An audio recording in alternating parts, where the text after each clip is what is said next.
თემაზე საუბარს სტუმრებთან ერთად ვაგრძელებთ ანტონ ვაჭარაძე, საისტორიო არქივის დირექტორი და ემზარ ჯგერენაია, საქართველოს პარლამენტის ეროვნული ბიბლიოთეკის მეცნიერების, კულტურისა და განათლების დეპარტამენტის ხელმძღვანელი არიან ჩვენი სტუმრები. მოგესალმებით, მადლობა რომ მობრძანდით.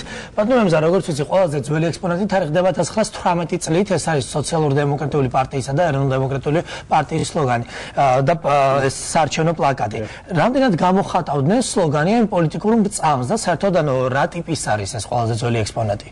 საერთოდ პოლიტიკურ პარტიებს აქვთ ერთი ამოცანა, რომ საზოგადოების განწყობებს ზუსტად უპასუხონ. და ცხადია, ისინი ფიქრობენ პოლიტიკური პარტიები, როცა ამზადებენ საარჩევნო პლაკატს ან სლოგანს, როგორც დღეს ვამბობთ, მიმართვას ამორჩევლებისადმი, ისინი ფიქრობენ რა უფრო იქნება, ასე ვთქვათ, საინტერესო და რამდენად უპასუხებენ ისინი საზოგადოების მოლოდინებს და ამ პლაკატების ანალიზმა გვაჩვენა, რომ პოლიტიკური პარტიები ემზადებოდნენ ასეთი ესე იგი ასე ვთქვათ საზოგადოებასთან სამუშაოდ, მაგრამ პირველი ეტაპის პლაკატები, მაგრამ 90-იანი წლების პლაკატები ესე იგი ასე ვთქვათ იგრძნობა უფრო მათ აქვთ უფრო ზოგადი ხასიათი, მოწოდების ხასიათი და იქ კონკრეტული პრობლემა საზოგადოებრივი ცხოვრების დაუშვათ ან ეკონომიკური ან სოციალური ნაკლებად ჩანს და უფრო სტიქიური და ასე ვთქვათ შეიძლება გზავნილები არის ზოგადი და გზავნილები არის ზოგადი, ასე შიშველი პატრიოტული გამონათქვამები, რაღაც ძლიერი საქართველოს მსგავსი რაღაც გამონათქვამები და რაც უფრო აქეთ მოვდივართ, რაც უფრო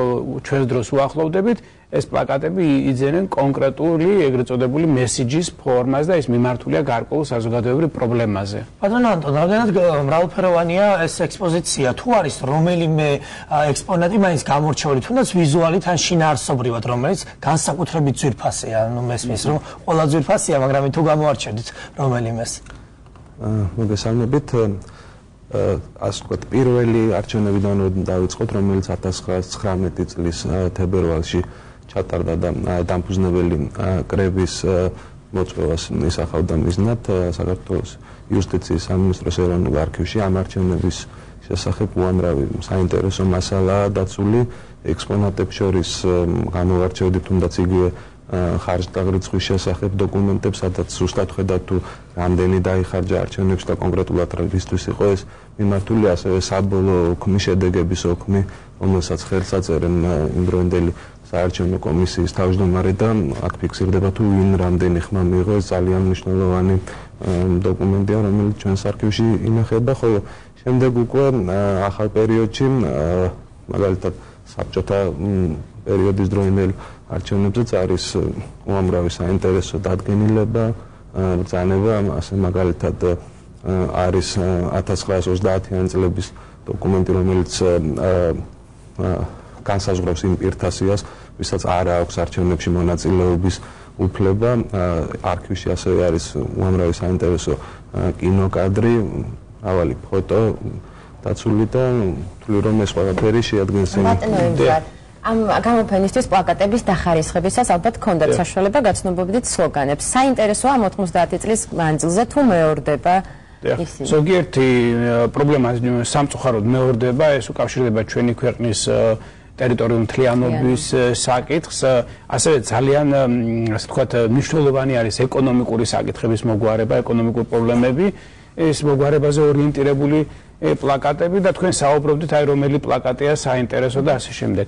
აქ აჩვენეთ კიდევაც კადრში იყო პატარა გოგონა პირველი რესპუბლიკის დროშით ხელში, რომელიც მგონი რომ დატვირთულია გარკვეული სემანტიკით და სიმბოლიკით. ეს პატარა გოგონა მომავალი ქართლის დედა, ასე ვთქვათ, ქვეყნის ძლიერი სიმბოლო, ძალიან დიდი მისია დააკისრეს ამ პატარა ლამას საყვარელ არსებას.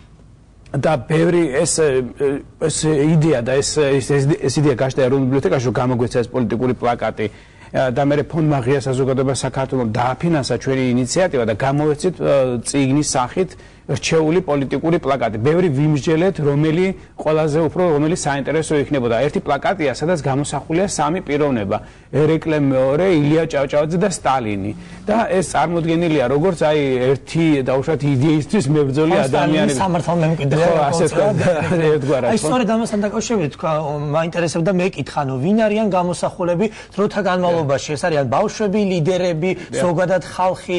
აი თუნდაც დავიწყოთ საბჭოთა კომუნისტების ეპოქა არის ძალიან საინტერესო, აი კოლეგაც არქივიდან ბრძანებდა, რომ ძალიან საინტერესოა თვითონ ეს დავუშვათ მოგეხსენებათ, რომ საბჭოთა პერიოდში პლაკატები მართა პლაკატი იყო, როგორც ხშირად შეიძლება ამაზე ვიხუმროთ კიდევაც, ეს არჩევნები ფორმალური იყო, მაგრამ თავისთავად ესე იგი სემანტიკა, ან იდეოლოგია როგორ ავლენდა თავის თავს საზეიმო ვითარებაში და ასე შემდეგ და ასევე აკრძალვები 1924 წელს მაგალითად უკვე როცა ახალი კონსტიტუცია აუგზალეს მაგალითად კერძო მეწარმეებს, ასე არ იყო, ესე იგი კერძო მეწარმეებს დაქირავებულ ის ვინც დაქირავებულ შრომას იყენებდა ამ ადამიანებს სასულიერო პირებს ეკრძალებოდათ არჩევნებში მონაწილეობა და ჩვენ ხედავთ მე რომ ამ საბჭოთა კავშირი რო დაინგრა უკვე ესეთი შეზღუდვები არ არის.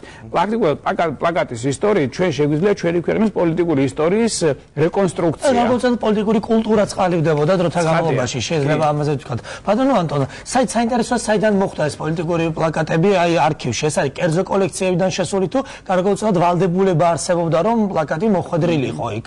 როგორც ვიცი, პოლიტიკურ პარტიებს აქვთ ამის ვალდებულება CSKO-ში. წარადგინონ ერთი ეგზემპლარი. CSKO-ში კი?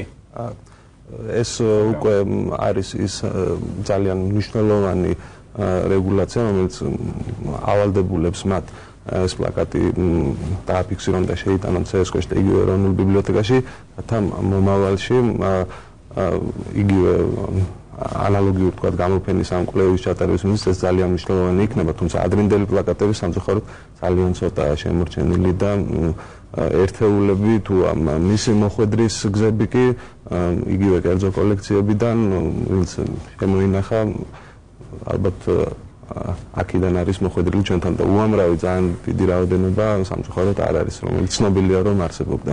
მე მინდა დიდი მადლობა გადაგიხადოთ მოგზაურობისათვის, მაყურებელს შევახსენებ რომ ჩვენი სტუმრები იყვნენ ანტონ ვაჭარძე, საისტორიო არქივის დირექტორი და ასევე ემზარ ჯგარენაია, საქართველოს პარლამენტის ეროვნული ბიბლიოთეკის მეცნიერების, კულტურისა და განათლების დეპარტამენტის ხელმძღვანელი და ჩვენ საუბრობდით იმ გამოფენაზე, რომელიც ეროვნულმა ბიბლიოთეკამ გამოფინეს, თქვა ექსპონატები 1918 წლიდან 2008 წლამდე დათარიღებული პლაკატები, რომელიც საარჩევნო გარემოს ასახავდა. დიდი მადლობა მოგზაურობისათვის.